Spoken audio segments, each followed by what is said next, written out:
Symposium, a military symposium, General Perkins mentioned the fact that a U.S. Patriot missile was used to shoot down one of those small quadcopter drones. He said it was a U.S. ally that did it, and he admitted, yes, of course, it made the point, we can do it, and we love Patriot missiles.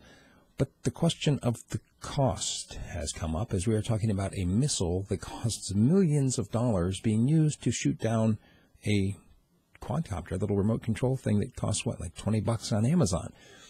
Now, you think about this in terms of the history of warfare, and it has always been these little guys, these little inexpensive ways of doing things that have turned the course of big militaries, going all the way back, obviously, the American Revolution. You look at what happened before that in Afghanistan with the Brits.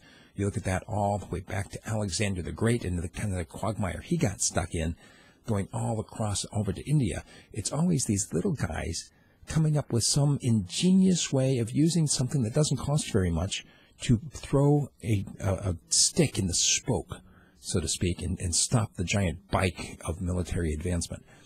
And I want to bring this up because I think that sometimes we in the United States especially, we think of our military might and we think of our superiority as something that just should not be questioned. You know, we're going to bring the full weight of the U.S. might behind it. Maybe we ought to think about whether or not we should be in some of these places to begin with. Maybe we ought to think about what you would do if some invading force was in your backyard. I mean, we've talked about it here in Alaska, you know, whether it's the Russians, the Chinese, the North Koreans, I mean, going all the way back to World War II and the Japanese came in. The fact of the matter is that normal, everyday people will fight with whatever they can get their hands on to stop what they see as an aggressive, invading army.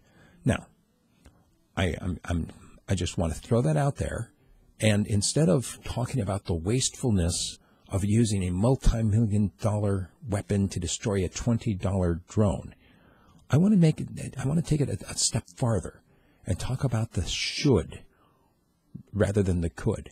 Should we use overkill? And this is the kind of thing, you know, they talk about targeting one man by blowing up an entire wedding party. This has been going on for centuries. It's not something new to the United States. When a military is trying to go after individuals and they end up blowing up entire villages, and this was actually a tactic in Roman war. It's actually a Roman war model as opposed to the Geneva Conventions, which was supposed to be, you know, a more civilized way of doing warfare. You can't do warfare civilized, people. Think about it. You're killing other people. It's murder, whether it happens on a 1-to-1 scale or whether it's happening on a 1,000 to 1,000 scale. When you're killing somebody else, regardless of who told you to do it, you personally are the one who's pulling the trigger. I mean, I feel bad for some of these, especially the drone strike people here in the United States. They're looking at a screen, they're moving a joystick. They aren't thinking about the people that they're killing. That comes later. That comes in the dreams, the nightmares, the night sweats. It would be better for all of us, in my humble opinion, if the United States would pull back a little bit here and say, you know what, you folks there in Iraq and in Saudi Arabia and in Russia, you know what, you take care of your own stuff. And here, we're going to take care of ours. We're going to mind our own business. You mind yours. That's my 2 cents. I'd love to engage you on this. Send me an email, steve@radiofreespeech.com. And hopefully next week we should have a live podcast coming where you'll be able to call in and we'll be able to discuss some of these issues on the phone as well. In the meantime, please support me by buying